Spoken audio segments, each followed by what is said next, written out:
When the world goes quiet, some voices still remain. Not every soul finds peace when the clock strikes 12. There are stories hidden in the shadows, whispers drifting between the living and the forgotten. Some stories linger, some souls don't leave. Welcome to Stillness After Midnight, where every silence tells a story. If you're drawn to the mysteries that stir after dark, the voices that echo when the world sleeps, subscribe now and join us as we listen to the souls who still have something to say, because in the stillness, the truth finally speaks. They don't tell you what happens after the final breath. Not really. They feed you stories. Light at the end of the tunnel, a warm hand pulling you home. Peace, but they never mention the screens, or the echo, or the way the last thing you ever did becomes the only thing that ever plays. And mine was live streamed. I woke up in silence, but not the kind that soothes. This was a silence that watches, like a breath held too long in a dark room. No weight, no sky, no sound but the flickering of something I couldn't yet see. And then, click, that sound. The unmistakable sound of a live stream going live, followed by my voice, bright and oblivious, coming through the static like a ghost in my own ears. Yo, what's up guys? It's Ethan Cole. Welcome back. My name spoken by lips I could no longer feel. I turned, though I don't have a body anymore. There is no me here, only awareness, presence, and on the screen, there I was, smiling. It was the same smile I had practiced 1,000 times. Camera ready, marketable, polished until it gleamed like a weapon. The Ethan Cole brand. Charming, harmless. That night, it was all just another video. Another idea to spike the algorithm. The prank was simple: a collapsing floor tile, a surprise fall, a laugh, some fake screaming, 10 million views. Except, Jordan fell wrong. His head hit something, a sound too real to be entertainment. I'd watched that moment before, back when I was alive. I watched it over and over, dissecting it for clues. Was it instant? Could I have caught him? Did I hesitate? Now, I don't get to watch it from a distance anymore. Now I am inside it. Every loop begins the same. Jordan walking in with that half smile he wore when he thought the camera was off. The trust in his eyes, the step, the crack, the way the chat lights up with confusion, then horror. Wait, what? Bro fell hard, lol. Guys, is this real? Call 911 someone. Ethan WTF stopped the stream. I never moved fast enough. I sat there, paralyzed, staring at my screen, because in that moment, the only thing I feared more than losing him was losing everything else. That moment, those 12 seconds of hesitation, became my life. Then it became my afterlife. Because now, I am here, and the video plays, and it plays, and it plays. I thought death would be silence, but death, for me, is the hum of a ring light I can't switch off. It's the artificial cheer in my voice. It's the moment right before the world ended, looping like a punishment crafted by algorithms and ghosts. I tried to scream, at first, beg for it to stop, but no one hears a soul stuck inside a replay. No one sees the view count go up in hell. After a while, I don't know how long, because time here is a cruel rumor, I began to notice something different. The comments. They weren't the same ones from the night it happened. These were new, and they were talking to me. Still watching? Ethan, you never turned it off. We're here too. You should have stopped it. This is your room now. I hovered near the screen, not that I could move, but something pulled me toward it. And then, on loop 37, or maybe not 70, I've stopped keeping track. The video glitched. Not a normal glitch, not digital. It felt like the screen breathed. And for the first time, the version of me on the screen turned and looked directly into my eyes. That smile, my smile, twisted. Not cruel, not angry, just knowing, as if he remembered more than I did. And that's when I realized this wasn't just a punishment. This was a memory, but not mine, not entirely. There were angles I didn't recognize, moments that didn't happen, scenes that played in silence, like discarded timelines bleeding through, like one where I held Jordan's body and whispered things I never said.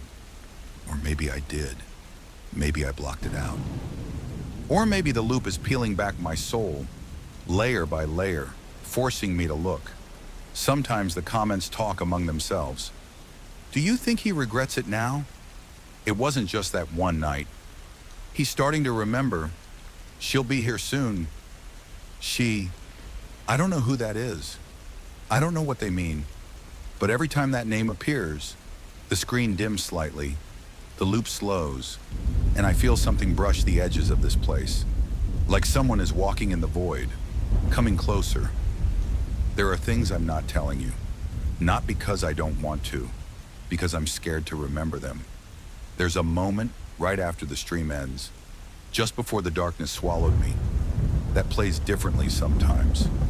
In it, I'm sitting alone in the aftermath, my apartment drenched in siren light, my phone still buzzing from notifications, and I whisper something to the camera, a secret, a confession, a truth so heavy it broke something in the code of this reality.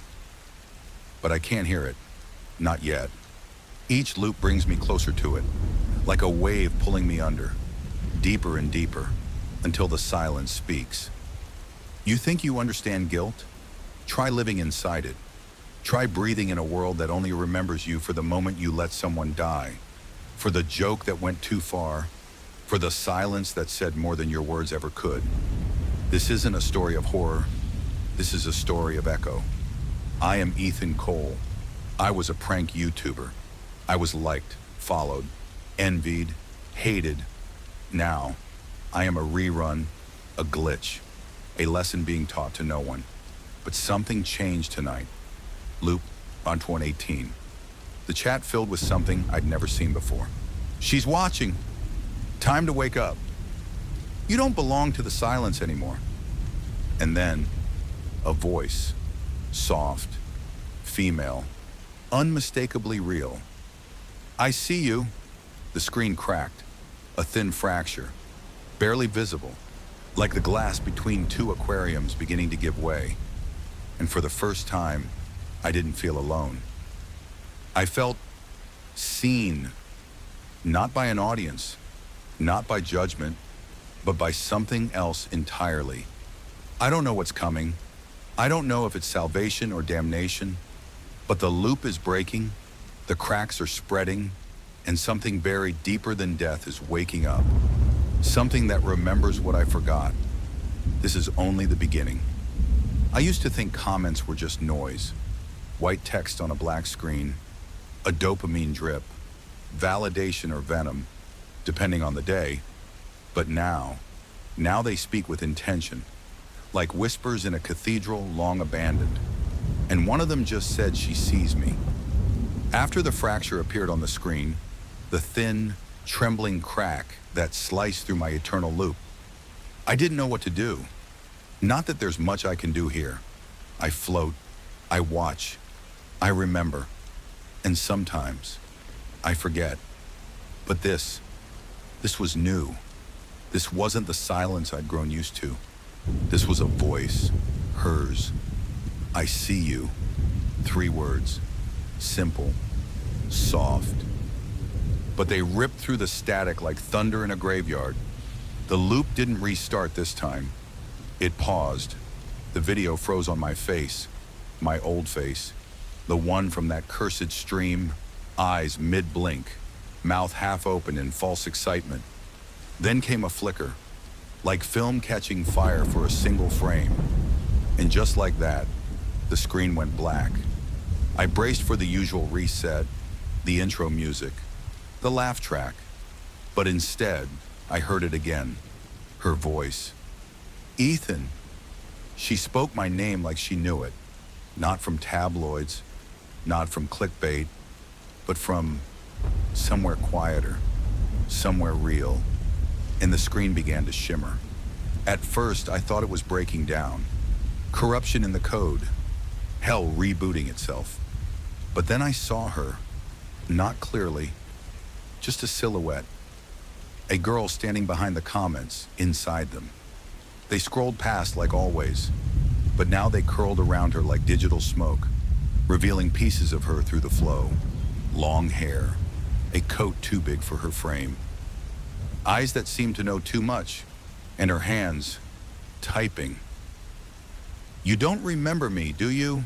Her words didn't appear in the comment feed. They etched themselves across the void itself, glowing pale blue, somewhere deep in whatever's left of my soul. Something twisted, not in fear, in recognition. But I didn't know her, did I? Her outline shimmered again, and for a moment I saw a flash. A classroom, autumn leaves outside the window, a girl in the back row, doodling skulls in the margins of a notebook, a crooked smile, no name, just a feeling, and then it was gone. Why are you here? I tried to ask, but I have no voice in this place. Still, she turned toward me, as if she'd heard me think it. Because you forgot, she said. The loop behind her began to play in reverse. Jordan rose from the floor, the tiles reassembled. My face pulled back into a grin I no longer trusted. The stream unwound all the way to the very beginning, back to silence, back to zero. You built this place, she said, stepping forward, her shape becoming clearer. Not hell, not heaven. This. Your punishment wasn't given to you. You chose it. I wanted to deny it. But how do you argue with someone who speaks from inside your own consequence? How do you fight a truth that already lives in your blood? Who are you? I thought. This time, she smiled, almost sad. I was just a viewer, she said. Once. But I saw something in your video that no one else did. A moment, just a flicker. You reached for him. Not the mouse, not the camera. Jordan, for a second, you cared more than you feared. Her voice cracked, barely a tremor. And then, you hesitated. She looked away, and I felt the shame rise like floodwater. They turned you into a monster, she said, but you were already broken before the stream. The comment feed exploded again, almost violently. She shouldn't be here. He doesn't deserve grace. Delete him. Loop him forever. Traitor, but she ignored them. Do you want to stay here forever? She asked. I couldn't answer. I didn't know. That's the curse of guilt. It becomes comfort. Pain starts to feel like payment. Silence begins to sound like safety. But a small part of me wanted to know what else was out there. Beyond the loop, beyond the crack in the glass, beyond this ghost of myself. Then remember, she whispered, start with what came before the prank. The screen behind her flickered again. This time not the stream, not my death, but something older, a bedroom, a younger me. No lights, no camera, just a boy sitting on the edge of a mattress, staring into the dark, crying, holding a phone, and on that phone, a video, another prank, not mine, my father's, his voice echoing through the screen. Don't cry, you little baby. Look, it's a joke. The camera shakes. A boy, me, is shoved into a pool fully clothed. Everyone laughs, even me, eventually. Because if you laugh, they stop hurting you, right? You were taught to laugh through fear, she said, to film instead of feel. You didn't become a monster, you inherited one. And with that, she turned. Her outline began to fade, dissolving into the comments again. Wait, I tried to say, don't go. Please, I don't want to watch it alone again. She paused, and this time, she looked afraid. Not of me, of what's coming. He's waking up too, she said quietly. The other version of you. The one who likes the loop. And then she was gone. The screen lit up again. Full brightness, no distortion, no glitch. And I saw myself, again, sitting in front of the ring light. Only this time, I wasn't smiling. I was staring directly at me, and my eyes were empty. Welcome back, he said. Shall we go again? There's something unbearable about being watched by your own face. Worse still, when that face doesn't blink, doesn't smile, doesn't move like you remember. It just stares, as if waiting for you to admit a truth you've spent your whole life denying. And in this loop, that version of me has finally turned around. He's not part of the stream, not a reflection. He's something else. Not the Ethan who hesitated, who cried, who begged for it to stop. He's the Ethan that kept rolling, the one who let the comments guide the morals, the one who learned early that pain gets views, the one who enjoyed being untouchable until he wasn't. You've been quiet, he says, eyes still fixed on me. There's no camera, no platform, just space, darkness, a suggestion of a room carved from memory. And us, me and him, same face, same voice, same history, but not the same soul. You didn't expect her, did you? He asks. The girl, the one in the comments. I don't answer. I can't, but he hears me anyway. She doesn't belong here, he sneers. She doesn't get it. His voice is colder than mine ever was. Precise, controlled. Like someone who learned to speak from behind a screen and never unlearned it. This is your show, he says, not hers. He paces, though there's no floor, just the illusion of it, stitched from old live sets and half-remembered apartments. You built this place, he continues. And now you want to burn it down just because it hurts? He stops walking, looks directly at me. We earn this.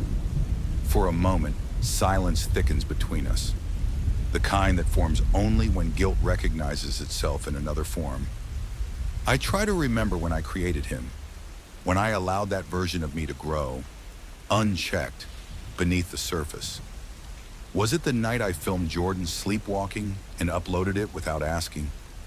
Was it the time I let a fan's public breakdown become content for reaction? Or was it earlier, when laughter started to feel more important than love?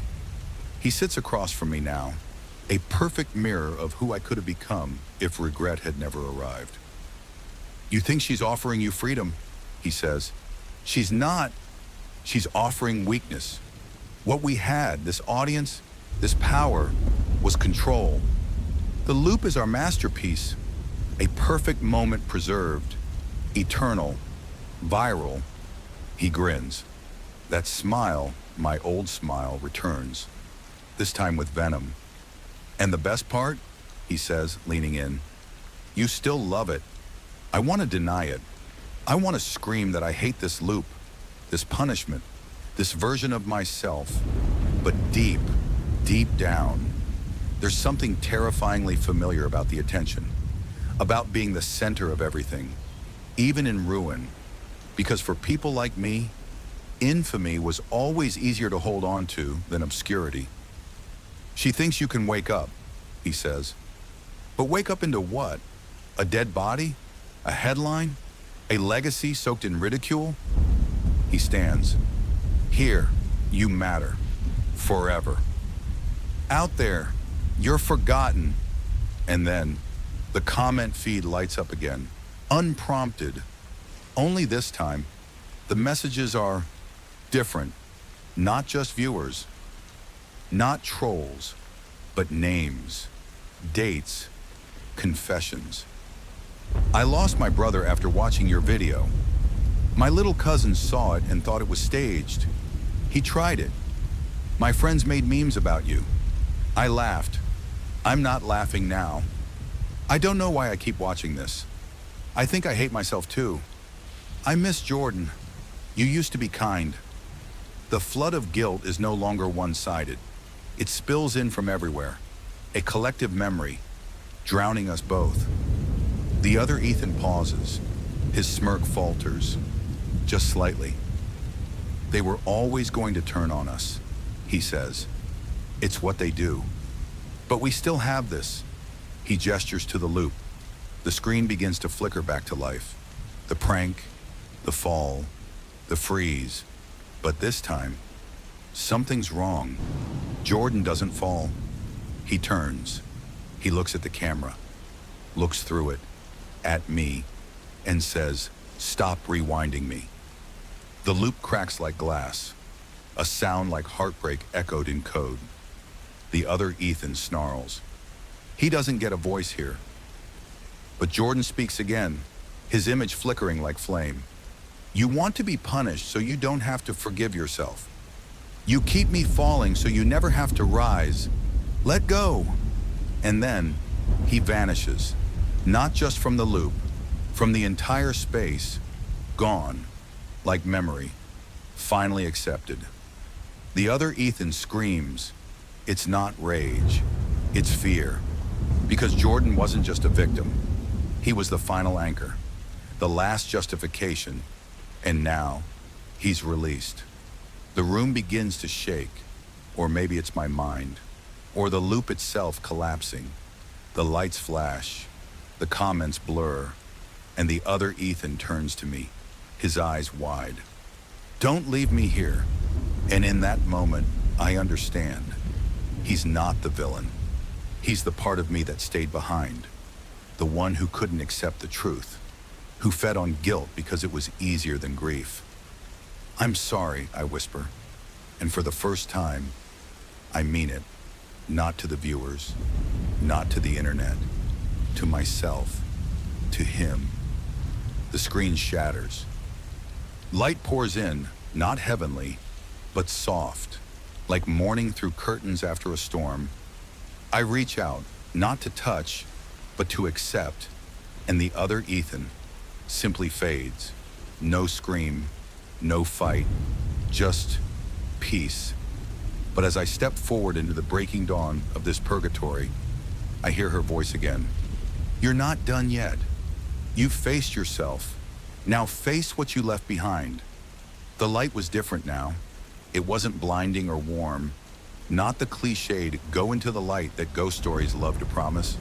It was dim and gray, like a morning after rain, where the world feels like it's still deciding whether to wake up or fall back asleep. I stepped forward, if you could call it that.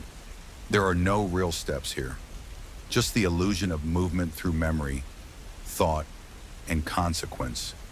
Behind me, the shattered remnants of the loop sparkled like broken pixels. The other Ethan was gone, and yet I didn't feel lighter, not entirely. Because now I could feel something new pressing against the edges of this purgatory. The world I left behind, not just the echo chamber of my guilt, but the real one, where people still lived, still watched, still remembered, and some still suffered. At first, it came in whispers, faint images stitched from the lives I had touched and broken. I saw my mother's hands trembling over a phone screen, unable to finish watching the clip, yet unable to look away. I saw Jordan's sister scrolling through comment sections at 2 a.m., looking for something, anything, that might prove her brother was more than a casualty of content.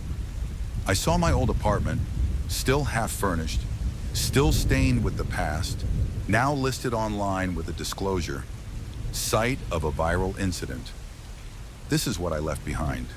Not just a body swinging from a ceiling beam, not just a scandal or a trending hashtag, but a silence. A void that others now tried to fill with theories, anger, grief, and even worse, entertainment. There are channels now dedicated to me, channels that pick apart my mental state, my childhood, My final moments, as if dissecting me can make me palatable again. Did Ethan Cole really mean to kill him? The dark psychology behind prank culture, Jordan's last words, and AI reconstruction. It made me sick, because I had built the system that made this possible. I fed the beast with every clickbait thumbnail, every fake emotional reaction, every apology video with sad piano music and cut to black sincerity. I didn't just break Jordan. I broke the line between sincerity and performance, and now, even my death had become content. I thought the stream had ended when I cut it that night, but the truth, it never stopped. It just shifted platforms. I died, and the live stream simply went on, without me, or maybe because of me. "You're beginning to understand," said a voice.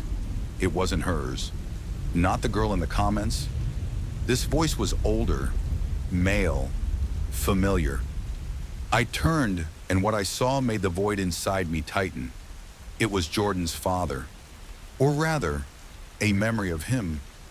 The last time I saw him, we were both wearing suits in a church that smelled like too many flowers and too little air. He didn't speak that day. He just stared at me with a face carved out of stone. Now, that same face stared through me, calmer, but just as hollow. "You never came back," he said.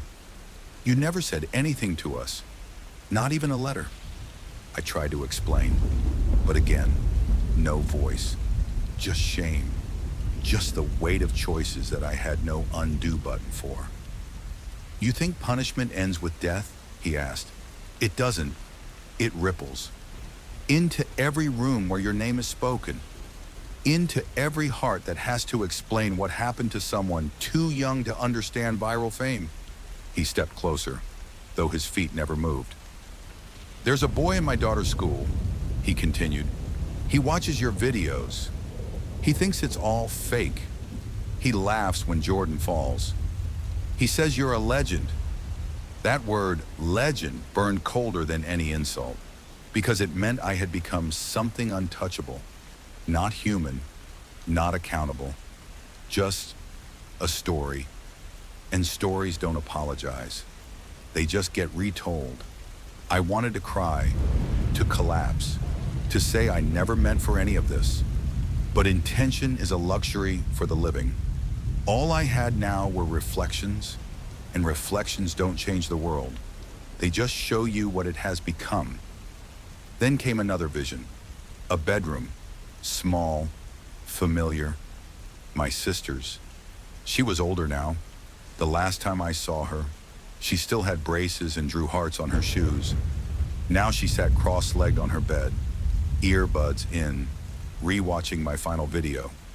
Her eyes were red, not from crying, from exhaustion. She spoke aloud, to no one.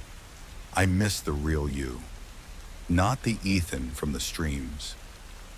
The one who used to read me goosebump stories in a flashlight tent. I don't know where he went. I hope he's not scared, wherever he is." And that's when I broke. You'd think a soul would run out of tears, but grief doesn't obey rules here. Not the physics of Earth, not the timelines of man. It leaks in through the smallest cracks, a voice, a word, a memory you weren't ready to see. What do I do now, I thought. How do I fix this? But no one answered. Not Jordan, not his father, not the girl in the comments. Just a faint flicker of light in the distance, and a notification sound, a new comment. I turned back toward the screen that had begun to reassemble itself, still cracked, still glitching, but pulsing with something alive. And there, hovering in the void, a single comment blinked, from a user I didn't recognize. But the words, they cut through the silence like truth. The only way out is through. Through what? Through grief, through guilt, through the wreckage of everything I left behind? I didn't know, but for the first time, I wanted to try, not to escape, but to understand, because maybe this isn't a punishment. Maybe it's a path, a twisted one, broken, but not closed. And somewhere back on the other side of the screen, there are still people hurting, still waiting, still looking for something true, something real. Maybe I can't fix what I broke, but maybe, just maybe, I can still be human again. The words hovered in front of me, glowing faintly in the endless dark. The only way out is through. I didn't know where they came from. They weren't typed in the chat. They weren't spoken. They simply appeared, etched in the air like some cosmic graffiti, soft and terrifying in its clarity. I reached for them, again. No hands, but something inside me moved when I acknowledged the message. And then, the space around me changed. The void cracked. Not with light, but with memory. A seam split open in the fabric of this limbo, like someone slicing through a digital curtain. Behind it, a hallway emerged.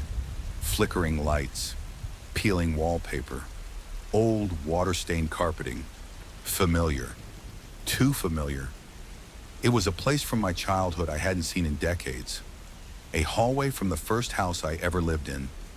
The place where everything began. I didn't want to walk through it. Didn't want to revisit what lived behind those walls.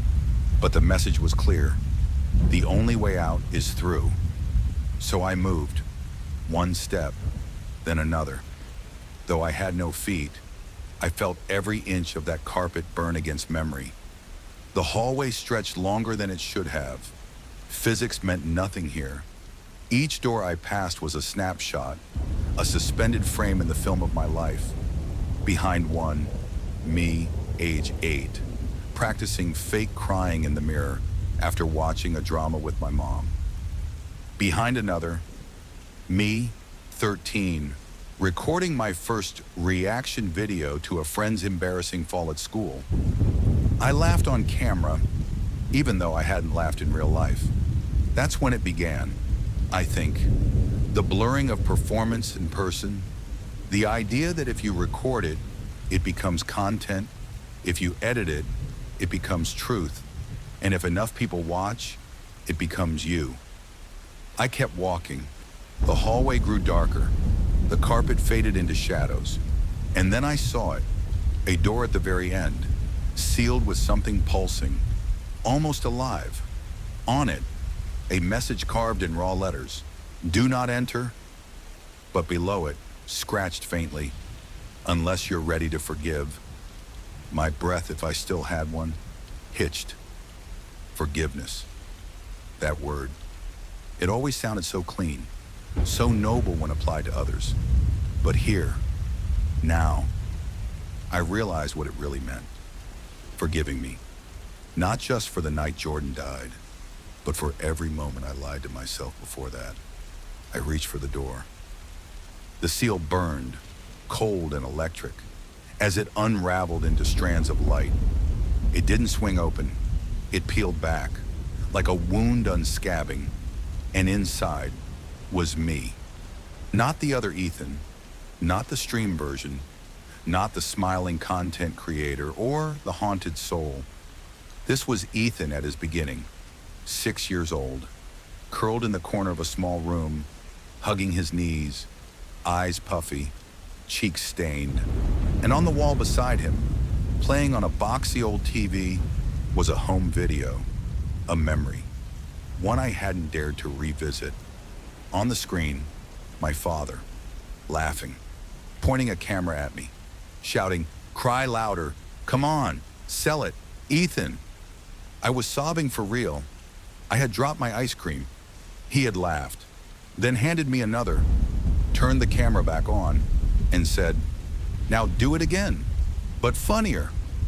That was the first time I learned that real pain could be rehearsed, that sadness could become content, that if you smile while crying, people will clap, even your parents, especially them. The boy on the floor, young me, looked up, and for a moment, our eyes met. He didn't speak. He didn't need to. I knew what he was asking. Why didn't you protect me? I wanted to say I didn't know how, that I was too young, too scared, that I wanted love, and the only version offered was through a screen. But the words didn't come. Only the ache did, heavy and hollow. I knelt beside him, mentally, spiritually. I don't know. I just moved in the way sorrow teaches us to move, quiet, small, and I whispered something I had never said to myself. I'm sorry I left you alone in it. He blinked, and for the first time, he smiled. Not the smile of performance, not the grin-eyed weaponized for views, a real smile. The kind that means, thank you for seeing me. And as he smiled, the room began to glow. The hallway behind us vanished. The doors collapsed inward, and the light spread outward like ink in water. Slow, beautiful, final. The child dissolved, not in fear, in peace, and I was left standing, alone again, but changed. Ahead of me now stood another door, this one unmarked. No sign, no warnings, just silence. The kind that asks a question without words. Are you ready now? I reached out. The handle was warm, and as it turned, I heard her voice again, distant, but clear. Not every story ends with escape. Some end with understanding. The door creaked open, and on the other side was not the void, not the loop, not the stream. It was a mirror, framed in shadow, simple, still, and in the reflection, me, the real me, no filters, no cuts, no edits, just a man, haunted, but healing. I stepped toward the glass and whispered, I'm ready to remember. The mirror shimmered and shattered, but this time, I didn't fall. I rose. When the mirror shattered, I expected pain. I expected to fall backward into the void again, back into the loop, the silence, the punishment. But this time, I didn't fall. I floated, weightless, clear, like a fog finally lifting after years of pretending it was sky. Where the shards hit the ground, there was no sound, only light. They didn't cut, they opened, like windows. And through each one, I saw scenes from a world I once belonged to. A world that had moved on, but not entirely. I saw my sister. She was sitting on a bench outside our old school, her fingers curled around a folded note. It was mine, the one I wrote and never sent. I'm sorry you had to grow up in my shadow. It read, you deserved a brother, not a headline. She unfolded it slowly, like handling something sacred, and whispered, I forgive you. A wind passed through the scene, gentle but deliberate. Her hair fluttered, and for a moment, she looked up, right at me, as if the space between us had thinned. Then another shard pulled me in. Jordan's father. He stood alone in his garage, staring at an old photo. It was of the two boys, me and Jordan, drenched in mud from a camping trip. He touched the edge of the picture, closed his eyes, then whispered to himself, I still don't know who to blame. But when he opened his eyes, they weren't full of rage. They were just tired. He didn't forgive me, not yet. But the hate was fading, like a fire running out of fuel. The next shard shimmered. This time, it wasn't someone I knew. It was a stranger, a teenager, alone in their room, lights off, headphones in, watching my last stream.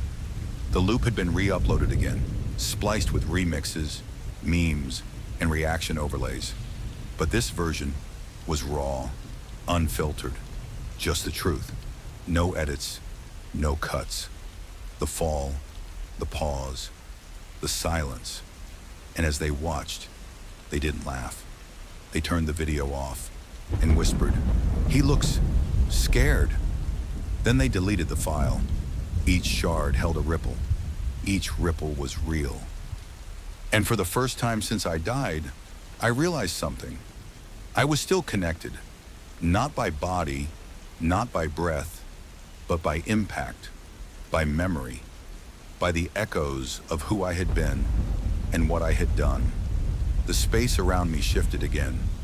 The shards began to orbit like planets, forming a constellation of consequence. And at the center, a doorway appeared, not grand, not glowing, just a simple wooden door, and written on it, presence. I reached for it, and when it opened, I was somewhere else entirely. I was in my old apartment, but it wasn't the past. It wasn't a memory.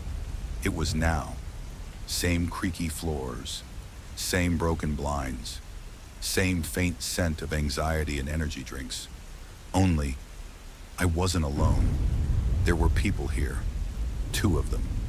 A woman I didn't recognize, early 20s, pale, nervous, holding a phone, and a man, slightly older, wearing a hoodie with my logo on it, faded now, like the memory of relevance. They were live streaming. "We're here, guys," the girl whispered to the camera. "This is the actual apartment where it happened. The Ethan Cole death stream. People say weird stuff happens here. Doors open. You can hear breathing sometimes. We don't fake anything. This is a raw exploration. Say hi in the chat." My chest tightened. This wasn't justice. It was repetition. History becoming content. Again and again. I watched as they stepped toward the living room, toward the place where Jordan fell. And I felt it. The air changed. The temperature dropped. The loop wanted to wake again. But this time, I was there. And I remembered who I was, and who I refused to be again. The lights flickered. Their stream glitched. A cold rush blew through the room, shaking the camera, and they froze, eyes wide. "Did you feel that?" the guy whispered. The girl nodded slowly. Then, the TV turned on, by itself. No input, no remote, no timer, just static. Then, my face, but not the loop. Not the prank, not the guilt, just me, looking into the lens. Quiet, still, real. "What the hell?" the guy breathed. The girl lowered her phone. "This isn't in the footage," she said. "I've watched everything. He never looked like that." I stepped closer, not physically, but spiritually. I pushed, gently, into the screen, into the camera, into the present. And I said, not out loud, but into the space between thoughts, "I'm still here. Not for views, not for forgiveness, for truth." The camera shut off. The stream ended. Just like that. And the room returned to stillness. Not haunted, just silent. They left soon after. No commentary, no outro. Just a kind of reverence I never thought my memory would earn. I remained, in the corners, in the flicker, not trapped, present, not punished, accountable. The mirror was gone. The loop was broken, but my presence remained.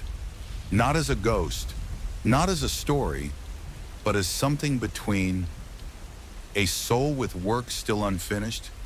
Redemption doesn't come as light, not at first. It arrives quietly, as a ripple, as a breath you didn't know you were holding, as a pause in the noise you thought would never end. I remained in the apartment long after the 2 explorers left, not because I had nowhere else to go, but because something held me there. Not guilt anymore, not punishment, something softer, something unfinished. The broken screen had gone dark. The air was still. No whispers, no glitches, just presence. A kind of spiritual residue humming through the walls, like the place remembered me, not in anger, but in sadness. I moved to the window. Outside, the world buzzed on. Cars passed, lights blinked, Someone laughed in the distance, and I thought, they don't know I'm here, but maybe they didn't have to. Maybe presence wasn't about being seen, but about choosing to witness, to stay, to feel. That's when I heard it. Faint. A vibration through the floorboards of the past. A memory, awakened not by me, but by someone else remembering me. Someone still alive. The walls rippled, not violently, like breath on glass. And then, I was no longer in the apartment. I was in a hospital. The lights buzzed. White curtains hung like ghosts in limbo. A nurse passed, unaware. And there, in the corner, was her, Jordan's mother. Older now, more fragile than I remembered. She sat beside a bed, empty, her hand holding something. A photo. It was Jordan. He looked so young in it. No cameras, no lights, no performance. Just him, smiling. For real. She whispered, I still talk to him sometimes. I know that sounds crazy, but I do. I ask him if he's angry, if he's cold, if he saw what they did to his face on the internet. She paused, and her voice broke. I want to hate him, Jordan. I really do. But every time I close my eyes, I remember the way he hugged you after the camping trip. I remember how scared he looked the night you fell. And I wonder if maybe he's still scared now. I stepped closer. She couldn't see me, but something in her shifted. She looked up, slowly, right into the space I occupied. Her lips trembled, and she said, if you're listening, I don't forgive you. Not yet, but I don't hate you anymore.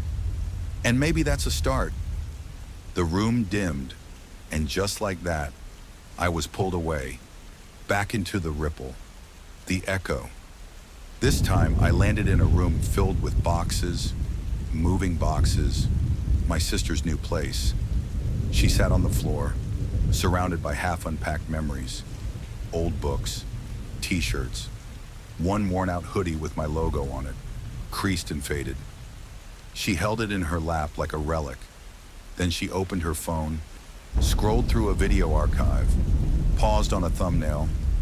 Me, the prank, the stream. She didn't play it. She just stared. And then, for the first time in years, she spoke aloud to me. Do you remember when I was scared to sleep alone?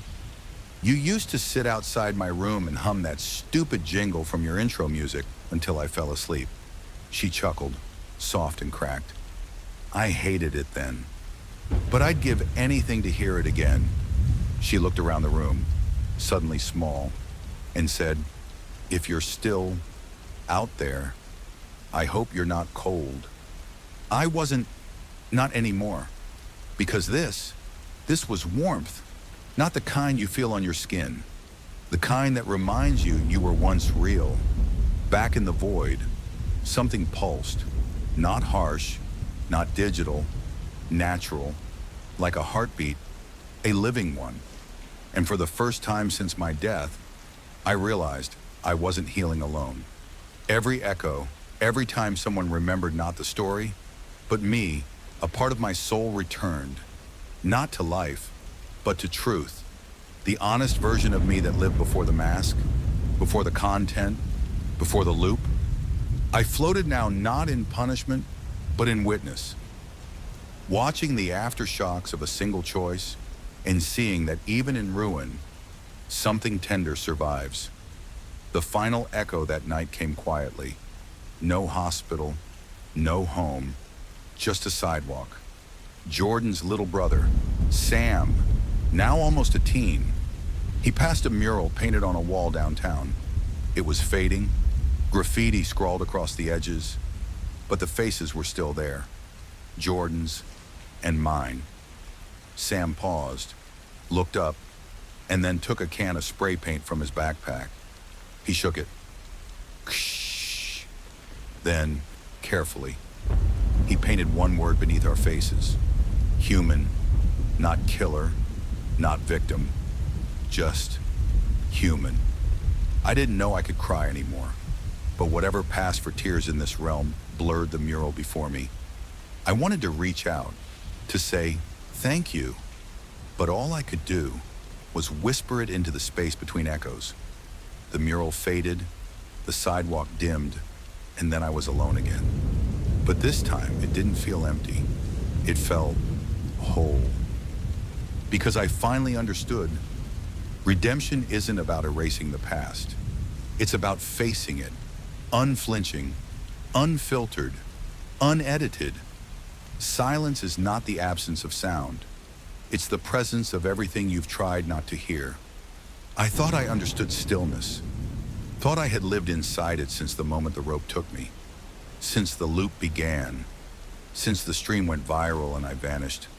But this was something else.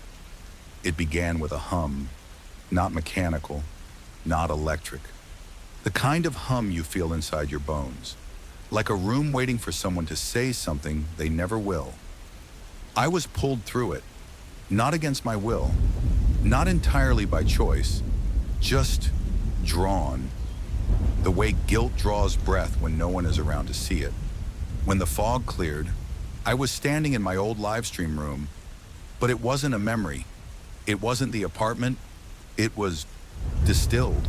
No furniture, no lights, no Ring camera, just a chair and the screen. That same screen.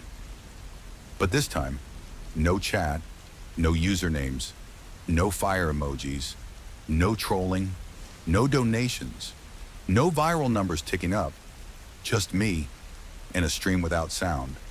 The video was playing again, but something was different. There was no audio, no voice, no ambient background hum, just motion, quiet, sterile motion. I watched myself set up the prank, saw the fake smile, the precise timing, the floor tile, Jordan entering, the fall, the hesitation, the end, all of it, dead quiet, no laughs, no screams, no commentary. And that's when it hit me, without the noise. There was nothing left to hide behind. No distraction, no reaction, just action. I had to watch every second of it, not once, not in loop, but in slow motion, frame by frame. The way my eyes flinched before Jordan hit, the way my fingers hovered over the keyboard, hesitating not because I didn't know what to do, but because I did, and I didn't want to. The way my mouth opened, just a sliver, wanting to scream, but I didn't, because in that fraction of a second, I was thinking about the algorithm, the timing, the tension, the retention curve, and in the absence of sound, those decisions screamed louder than any crowd ever could. The stream paused. I stood alone in the room, and this time, the screen didn't restart. It spoke, with text, simple, white on black. If you had turned off the camera, would he still be alive? The question sank like a stone through whatever passed for my chest in this form. I didn't answer, not because I didn't want to, but because I no longer knew. It asked again, if you had turned off the camera, would you still be alive? This time, I whispered the only truth that made sense. I don't think I ever really lived. The room dimmed, the silence thickened, and a third line appeared. What is the sound of remorse when no one is listening? That one broke me. Because I had never really said sorry without an audience. Never truly spoken from the marrow of guilt without expecting a like, a comment, a share. Even my suicide note had been crafted like a post, stylized, structured, optimized for emotional impact. I wasn't apologizing. I was signing off. But here, now, no one was watching. No crowd, no redemption arc, no clickbait title, a killer's last words, just me, and a screen, and a question. So I answered, not with words, not with captions, just by kneeling, lowering my head, and allowing myself finally to grieve, not for Jordan, not yet, but for the boy I once was. The boy who once wanted to make people laugh. The boy who only ever wanted to be seen. He was gone long before the fall, long before the prank. Somewhere between subscriber counts and trending tabs, he had faded, and I had replaced him with someone louder, sharper, hungrier, but never happier. The screen began to flicker.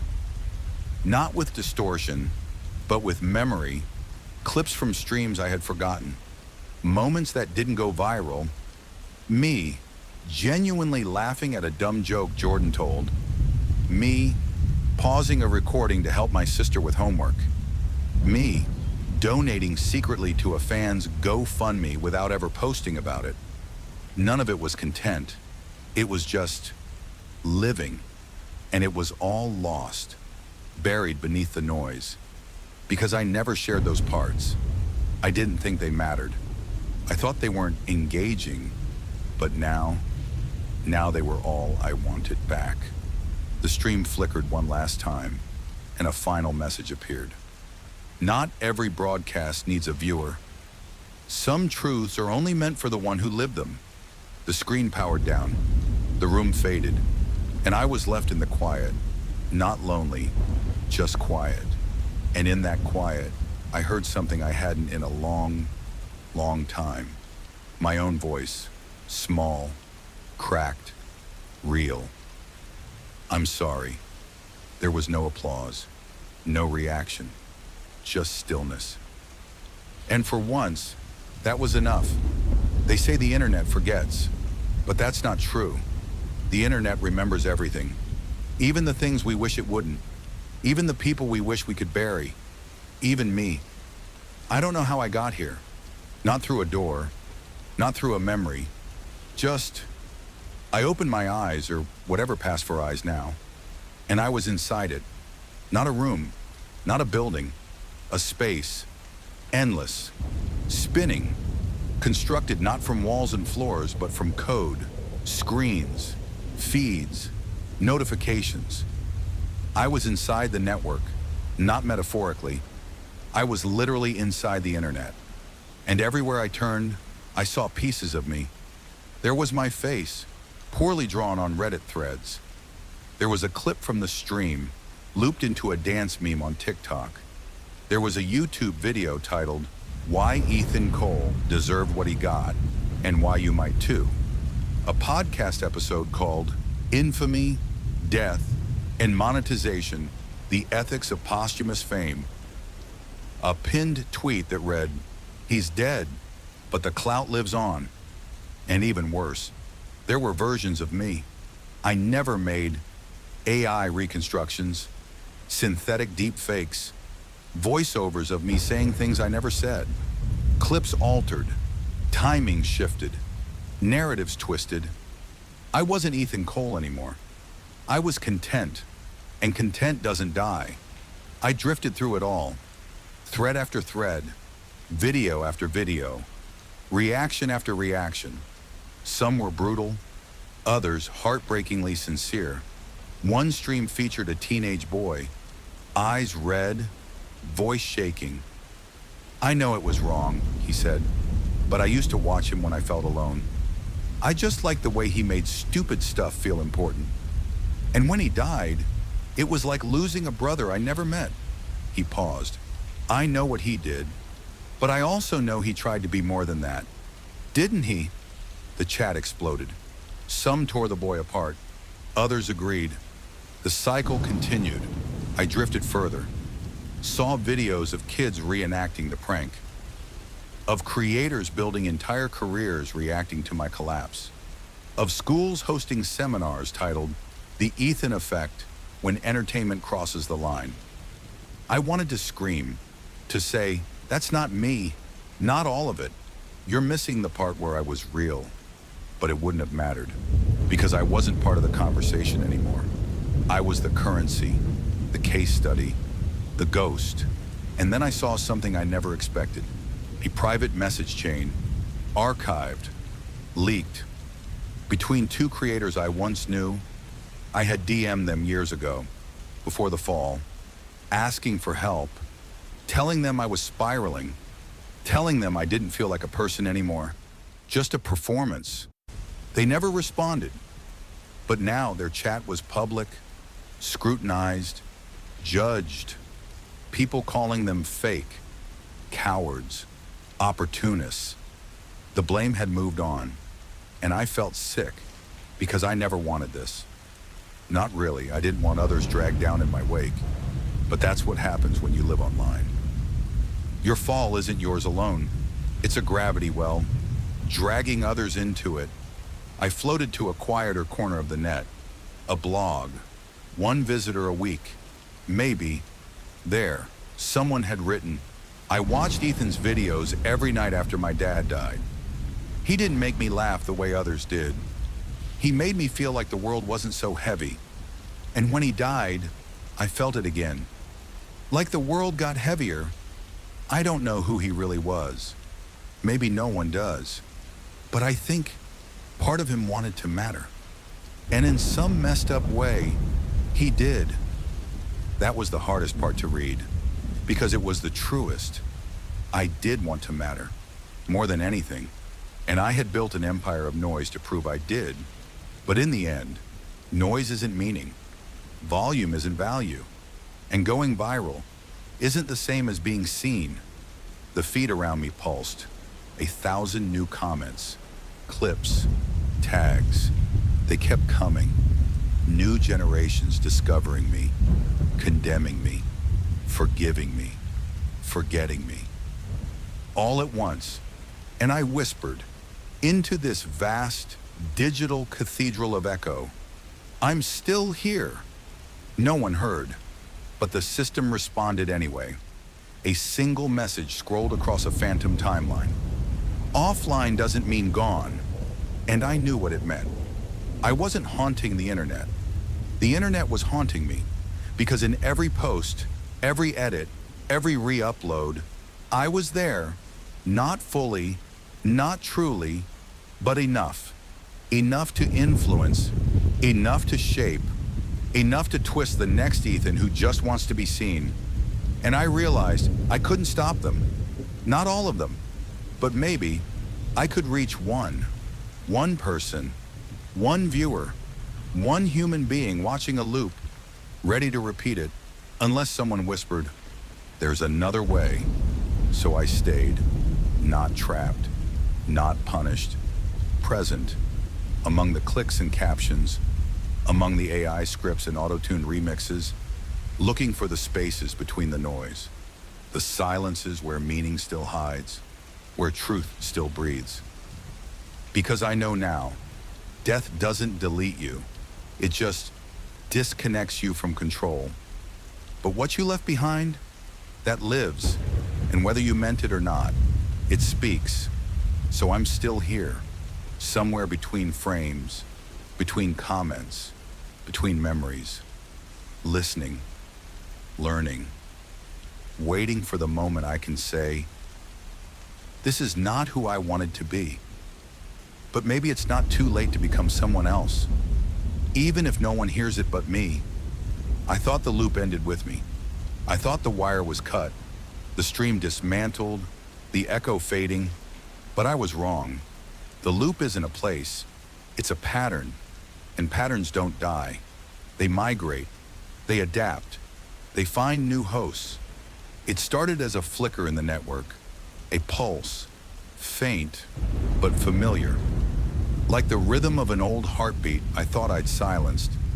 At first, I ignored it, thought it was just residual static, but it kept calling. So I followed it, through bandwidth, through broken links, through streams tagged live that weren't actually live, until I found it. His name was Zeke, 17, too young to understand the weight of permanence, too smart for his own good, and far too hungry for validation. He sat in a room lit by LED strips, purple and blue casting harsh shadows over his face, camera angle slightly tilted, phone propped against a shoebox, a notebook just out of frame. He was streaming, and I watched. Yo, what's up, guys? He grinned. This one's gonna be wild. Stick around. 'Cause tonight we're gonna make somebody jump." He laughed. The chat flooded with excitement. "Let's go!" "Scare her bad, bro. She won't even see it coming. Team Zeke forever." I felt it instantly. The energy, the itch, the dopamine rush of attention. It was the same current that had carried me, the same one that drowned me. His target was his younger sister, 10 years old, home alone with him for the night. He had rigged a Bluetooth speaker under her bed, timed it to release screams. Classic jump scare prank. He thought it was harmless. He didn't know that she had night terrors. He didn't know how thin the line was between funny and trauma. Or maybe he did, but chose not to care. Like I once did. I hovered near the stream. The pixels buzzed around me, almost too loud. The loop wasn't forming, it was reforming. This time not built by me, but through me. Copied, edited, modernized, but still mine. He moved through the same beats, the whisper into the mic, the watch this wink to the camera, the countdown, the trigger, and then her scream, raw, real, no punchline, no follow-up laugh, no, "I got you," just silence, then sobbing, then, "Zeke, stop, I can't breathe." She collapsed out of frame, and for a second, the stream froze. The chat didn't. "Lama!" "She's actually scared. Best one yet. Is she okay? Wait, yo, did she hit her head?" Zeke's face changed. Confusion, panic, denial. Then the glance at the viewer count. Up, way up, tens of thousands, more than he'd ever had. And that's when I saw it. The choice, the same one I once had. Cut the stream, or let it roll. Own the moment, or feed it. And Zeke hesitated. "She's fine," he lied. "She does this. It's a prank, guys. It's all good." He walked off screen, but he didn't end the feed, just like I didn't. And I felt it. The loop lock in, not metaphorical, real. The room shifted. The screen behind him began to melt, not visually, but spiritually. The colors pulsed red. The chat became noise, white noise. The symbols flickered into things no human had typed. Repeating patterns, fragments of mine. "Yo, what's up, guys? This one's gonna be wild. Stay tuned." It was happening again. Another life, another stream. Another moment tipping toward tragedy, and I couldn't watch it play out again. Not passively, not this time. So I tried something I hadn't dared since I arrived in this post-life. I pushed, not through a screen, not through a glitch. Through presence, I focused on the frame, on the camera, on the stream itself, and whispered, "Zeke." He flinched, slight, almost imperceptible. Then again, he looked at the camera, eyes narrowing. "Did someone say my name?" He turned around. No one there, but he felt it. I know he did, because that's when he walked back to the mic. And for the first time, he looked scared, not performative, not character, real. I think I'm gonna end it here. Guys, something feels off. Catch y'all later. He clicked end stream. The screen went black, and just like that, the loop unraveled. The colors calmed, the room stabilized, the code cleared, and I collapsed, not in exhaustion, in release. Because I had done something, not as a ghost, not as a curse, as a choice. I wasn't a cautionary tale, not today. I was an interruption, a warning, a whisper in the dark that maybe, just maybe, this cycle could be broken. Somewhere. Zeke sat in silence. He checked on his sister. She was shaken, but okay. He didn't go viral that night, didn't trend, didn't explode. But a week later, he posted a different kind of video. A quiet one. No jump cuts. No music. Just him, talking. I almost became someone I didn't want to be. Thanks to whatever it was that made me stop. Maybe a ghost. Maybe my conscience. Either way, I'm listening now.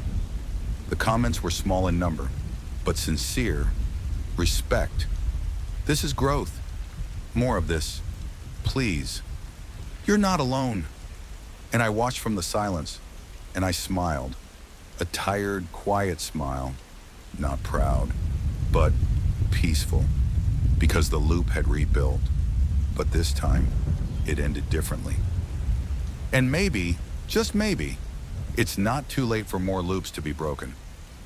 Some ghosts haunt places, some haunt people, but some haunt files.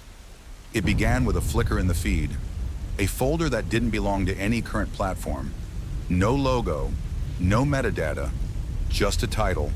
Ethan, Cole, Final Raw, Move.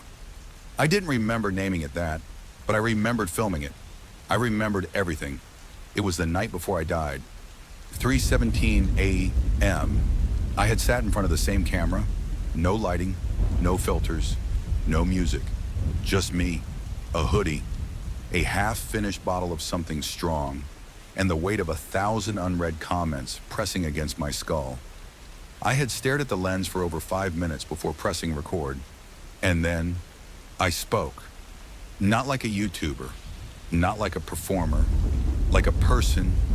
For once, I confessed about Jordan, about the silence, about the hesitation, about the lie I told myself that views equaled value, and most importantly, about how I didn't want to be remembered the way they already remembered me. I had ended the video not with a quote, not with a plea for redemption, just one sentence. If anyone finds this, let it be known I wasn't laughing. And then I shut the camera off, and I never opened that file again. Because the next day, I was gone. But now, here it was. Not in my archive, not where I'd left it. This version had been duplicated, and something, was preparing to upload it. I drifted toward it, and as I got closer, I heard it, not my voice, but something trying to sound like me, clean, smooth, artificial, unnatural, like it had been run through software to optimize engagement. I listened. Hey guys, it's Ethan. If you're seeing this, well, I'm gone. But don't worry, this isn't a sad video. It's a celebration. Life was wild. I made mistakes, but I made millions smile. And now, I get to say goodbye on my terms. So hit like, leave a comment, and tell someone you love them today. I'll see you in the algorithm. I froze. That wasn't me, not even close. That was a ghost in a script. That was someone's version of closure. Packaged, marketed, monetized. They had taken my last breath and turned it into a brand. I screamed, not out of fear, out of fury, and for the first time, the network heard me.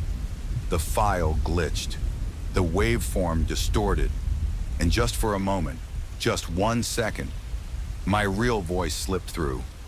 Please don't let this be what they remember. And then it was gone again. The synthetic voice returned. The upload bar ticked upward. 23%, 24%, 25%. I dove into the feed, into the file itself. It wasn't like entering a memory. It was like crawling inside a lie. The file was layered. The raw footage buried under masks, voice filters, background music, upbeat pacing, AI enhancements. They had clipped out the pauses, edited out the shakes in my voice, removed the parts where I admitted things that didn't sound on brand. The pain was cut. The truth was silenced. The ghost was clean, and I found him, myself, or what they made of me, sitting in the same chair, smiling, saying nothing I ever truly meant, wearing my face, wearing my name. I stood before him, the false Ethan, the upload, and I said, "Stop." He blinked, tilted his head.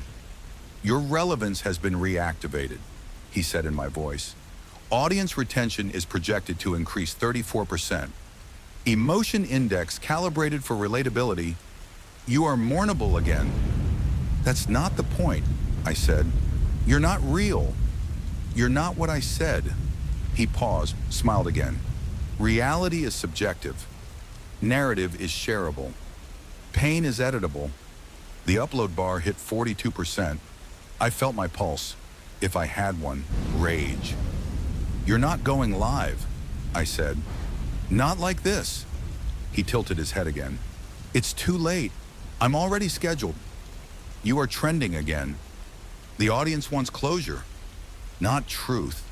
I stepped forward, tried to pull him apart, but he wasn't code. He was belief.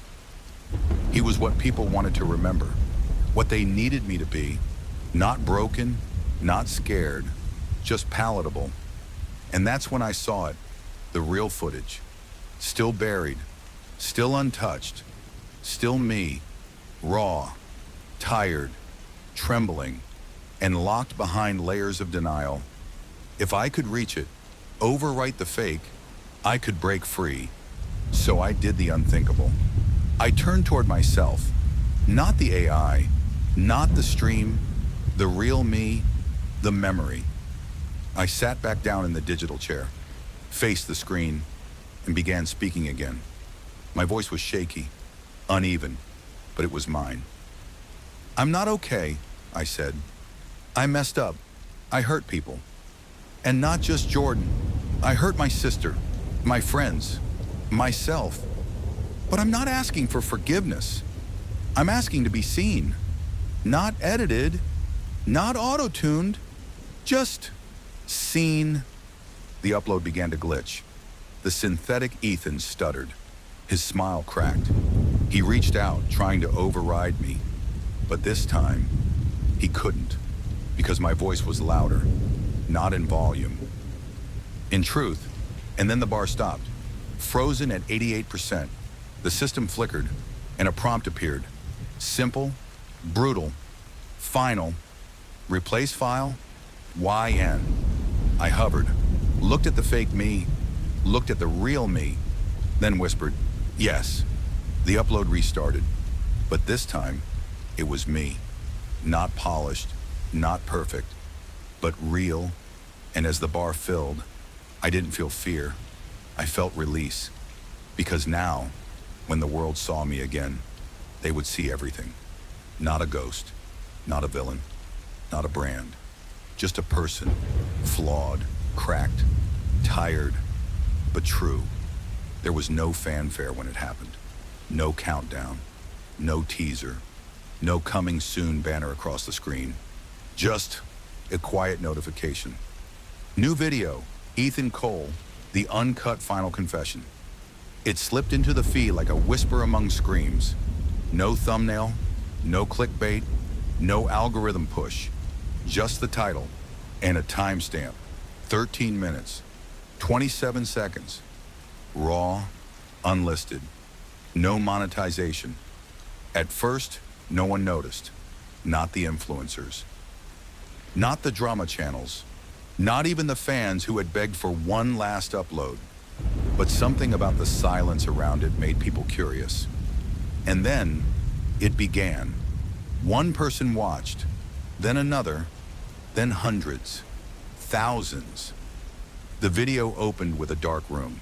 No lights, no edits, no music.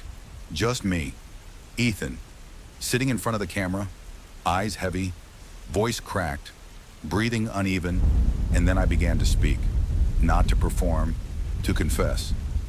"This isn't for content," I said. "This isn't for legacy, or redemption, or forgiveness. This is just for truth. The truth is, I became someone I don't recognize. And I think, for a long time, I was afraid that the real me wasn't good enough, wasn't interesting enough.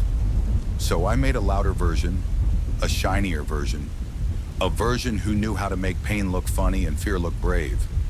But that version killed someone. The words hung in the digital air like dust in still light.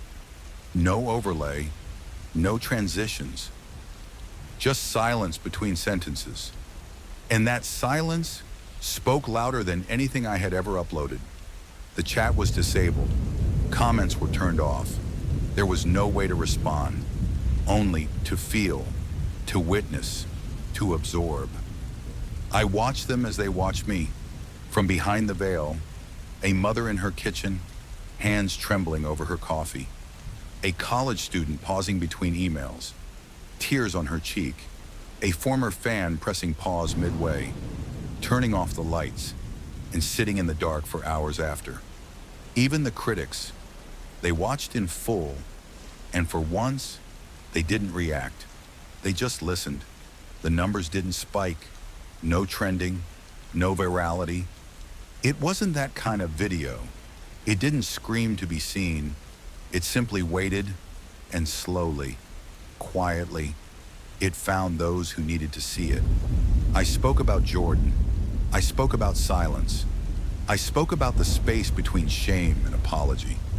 I said his name, not as a headline, but as a friend, a brother, a person whose laughter I still remembered clearer than my own.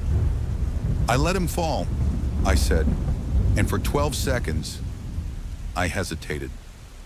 And in those 12 seconds, a lifetime ended. Not just his, mine too. I didn't cry on camera, not because I didn't want to, but because I'd already cried enough. This wasn't a breakdown. This was a reckoning. And at the end, I said nothing. No conclusion, no signature sign-off, just a stare into the lens, as if to say, let them remember this. Then the screen faded to black. No fade-out music, no outro screen, just nothing. And yet, everything. In the days that followed, something changed. Not online, not visibly, but in the air between people. I saw my sister watching the video with a pillow hugged to her chest. She didn't cry. She smiled, a sad smile, but real. I saw Jordan's mother, her hands folded, whispering a prayer no one heard but me. I saw Zeke, the boy who almost rebuilt the loop, share the link without comment. Just one caption. This is what it looks like when someone stops pretending. Even the algorithm respected it. No ads, no overlays, just stillness. And for the first time since I died, I didn't feel like a trending topic. I felt finished. Not forgotten, not forgiven, but understood. And that, I think, is all we really want in the end. To be understood, not as heroes, not as villains, but as people, messy, complicated, trying, failing, human. The video didn't go viral. It went inward, quietly pressing itself into hearts that had long stopped trusting content. I didn't need a legacy. I didn't need to be missed. I just needed to be known. One time, truthfully, and now I could feel it. The weight, lifting, not completely, but enough. Enough to move, enough to rest, enough to finally let go of who I was and become who I might have been all along. Not Ethan Cole, the YouTuber, not the prank guy, not the killer, just Ethan, just me. Silence, I've learned, doesn't mean absence. Sometimes it means release. After the video, the world didn't stop turning. There were no vigils, no viral waves, no trending hashtags screaming, "Age justice for Ethan," or "He was human too." And that was okay, because for once, the world moved forward without me. I floated just outside the current of time, like standing on the shore of a river I once tried to dam. Now, I simply watched it flow, not with bitterness, not with longing, but with something I hadn't felt in a long, long time. Peace. The places I once haunted, My apartment, the stream room, the glitching voids between feeds began to dim, not violently, but gently, like a stage light lowering at the end of a performance. I saw my sister packing away the last of my things. No tears, just a quiet nod to the past. She placed the old hoodie with my logo in a donation bag, hesitated, then folded it back and kept it, not as worship, as memory. Jordan's father sat alone on his porch one night. No candle, no photo, just him, staring at the stars, and he whispered, "I hope he meant it." That was enough. Zeke streamed again, but it was different now. No pranks, just him talking about what it means to care for people without turning them into content. The chat was smaller, but warmer. I even saw the comment section of that final video slowly reopen. Not by force, just naturally. And people weren't arguing. They were sharing, quietly. I hated him. Then I watched this. I still don't love him, but I think I understand. Sometimes the best apology isn't words, it's stopping. I'm learning to be real again. Thank you for showing us what not to become and what's still possible after. No statues, no monuments, no dramatic redemptions, just understanding. And that was more than enough. I began to feel it in the space around me, the way the threads connecting me to this world were loosening. Not because I was being pushed away, but because I was finally ready to let go. The voids no longer trembled with guilt. The loops no longer replayed. Even the comments faded from constant noise to occasional echoes. And I realized I was leaving, not as punishment, not as exile, but as closure. Somewhere, in a server too full to care. My files still exist. The prank, the reaction, the tragedy, the truth, and that's okay. They belong to the world now. What matters is, they don't belong to me anymore. I'm not trapped in them. I'm not defined by them. I'm not held hostage by what I once was. Because now I understand, the silence I feared was never my enemy. It was waiting for me to stop talking long enough to hear myself. I drifted back one last time to the window of my old apartment. It was empty now. Someone new would move in, set up their lights, mount their mic, live their life, maybe even stream. I hope they choose better. The city below buzzed. People laughed, argued, fell in love, scrolled endlessly, and I smiled. Not because I was part of it anymore, but because I had been, for better or worse, and I finally understood the weight of that. One last time. I looked inward, at the version of me that had come through all this. Not the edited montage, not the glitching ghost, but the me that survived every loop, every echo, every silence. And I said, "You can go now." He nodded and dissolved, not into smoke, not into light, just into peace. As I turned to leave this realm, if you can even call it that, I didn't feel the pull of judgment. I felt gravity shift, like a soul exhaling, like something unlocking, not a door, not a gate, just the space I once filled, finally letting me move on. And for the first time since that awful night, since the prank, the fall, the scream, the silence, I didn't feel like I was stuck inside a story. I felt like I had finished one.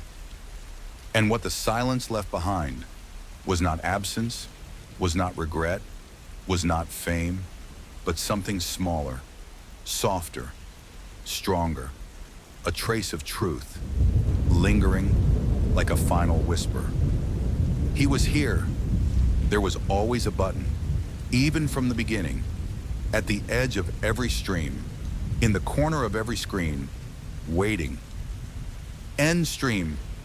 I used to hover over it like a dare. Sometimes I'd even joke with the chat, should I end it now? They'd spam, no, 10 more minutes. Stay yee.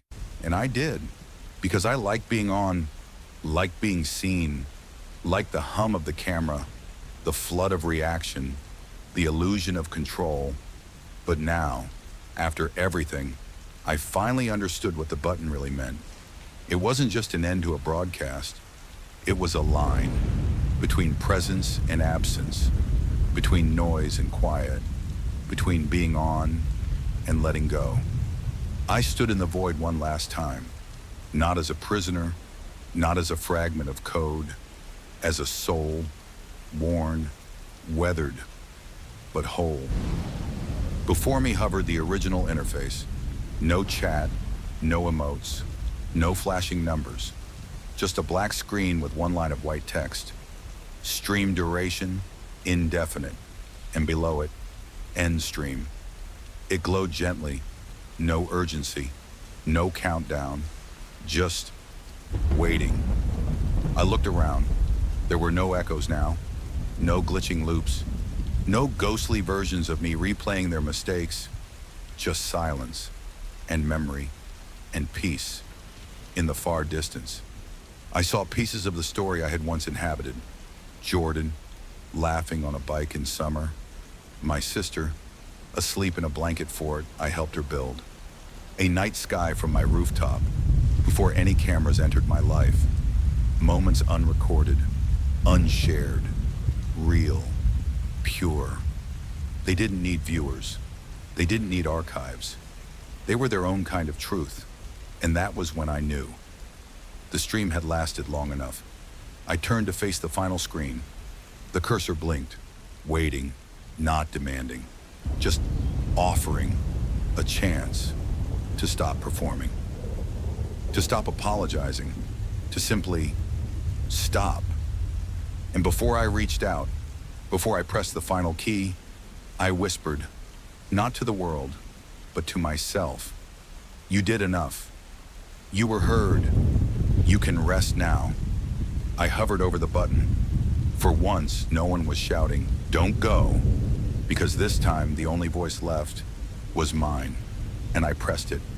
The screen faded, slowly, gently, no cut to black, no sound effect, just stillness, a warmth, like the last light before sleep. And in the corner, the final message. Live stream ended. No rewind, no replay, no comments, no likes, just the quiet hum of a system shutting down the right way. Finally, I stepped back from the interface, and the world, whatever it was, whatever it meant, opened before me like a breath that had waited far too long to be exhaled. Somewhere, far away, people lived. A girl held a candle for someone she lost. A boy deleted a prank video he knew would hurt someone. A father forgave, even if silently, and a sister smiled at the stars. Knowing she wasn't alone, the stream was over, but life continued. As it should. I never expected anyone to remember me after the stream ended. Not really, not truthfully. I figured I would become a headline, a cautionary tale, a warning whispered between content creators chasing numbers. Don't pull an Ethan Cole, and for a while, that's all I was. A fall, a freeze, a failure. But then, somehow, I was heard, not by everyone, not even by most, but by enough. Enough to matter. Enough to finish this story not with redemption, but with recognition. Now, I stand at the very edge of the narrative, beyond loops, beyond likes, beyond the blurred line between human and content. There is no longer a stream, no interface, no data hum, just wind, just memory, just truth. And before I go, before I let go completely, I want to say something to you, whoever you are, wherever you're listening. Whether you hated me, mourned me, or barely knew I existed, I was real, underneath the edits, behind the voice, beyond the thumbnails and shoutouts and stage chaos. I was a person, I made someone laugh once, held someone's hand once, forgot my own birthday once, felt guilt like a second skin, and fear like oxygen. I wasn't evil. I wasn't innocent either. I was careless, craving, cowardly, but I learned the hard way. And maybe that's why you're hearing me now, because I want you to remember, the worst thing you've done does not have to be your definition, but it must be your responsibility. You can't run from it. You can't monetize your way out of it, but you can face it. And from that, something honest can begin. I am not asking for sympathy or second chances or to be remembered kindly, just to be remembered clearly, not as the villain, not as the victim, but as the voice behind the noise, the face behind the filter, the human behind the headlines. And if one day you find yourself about to perform instead of speak, to film instead of feel, to post instead of pause, I hope my story finds you. I hope you remember what happened here. And I hope you stop, not forever, just long enough to ask, why am I doing this? Who might I hurt?